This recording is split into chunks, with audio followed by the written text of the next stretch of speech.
So, hi po mga ka-Josa. So, ayan, meron nag-send sa atin ng message sa ating Shopee account na RC Josa Store. So, isi-share natin yan sa inyo din, sagutin. Ang message na po ay, ano po yung pang-maintenance, madam? Kaso natubo pa rin mga pimples ko, lalo na pag malapit na regla. Acne prone po balat ko, then sensitive, pero okay naman po yung peeling lotion sa akin. So, in summary, tinatanong niya ako ano yung pang-maintenance natin after gumamit ng SCD Peeling Skin Lotion, and also okay naman daw yung peeling skin lotion sa sensitive skin niya. Pero tinatanong niya kung bakit daw natubo pa rin yung mga tigyawat sa mukha niya kahit gumagamit na siya ng ating SCD Peeling Skin Lotion.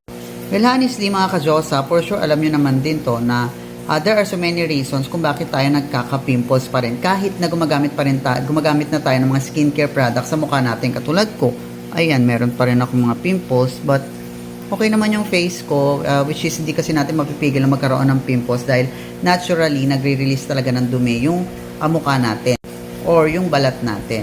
So mga ka-Josa, ipapakita ko sa inyo yung picture na ito. Hopefully makatulong din to sa inyo.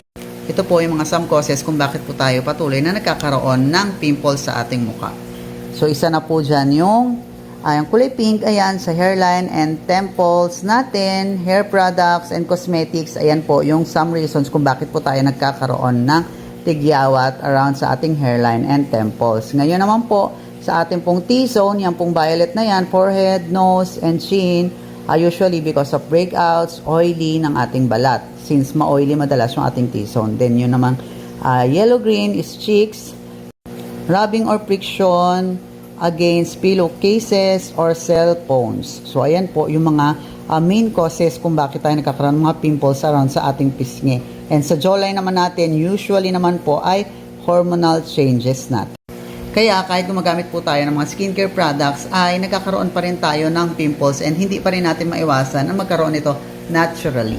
But then again mga ka-Josa, tulad nga na po ulit-ulit ko rin sinasabi sa inyo, kaya nga po tayong merong mga skincare na katulad ni SCD Peeling Skin Lotion para makatulong siya na mahinog at mabilis matuyot yung ating mga pimples. And also, once nga na continuous yung paggamit mo kay SCD Peeling Skin Lotion, ay unti-unti niya namang inaalis yung ating pimple mark. So, yun lang mga ka-Josa. Hopefully nakatulong ang video na to sa'yo. Have a great day. Bye-bye!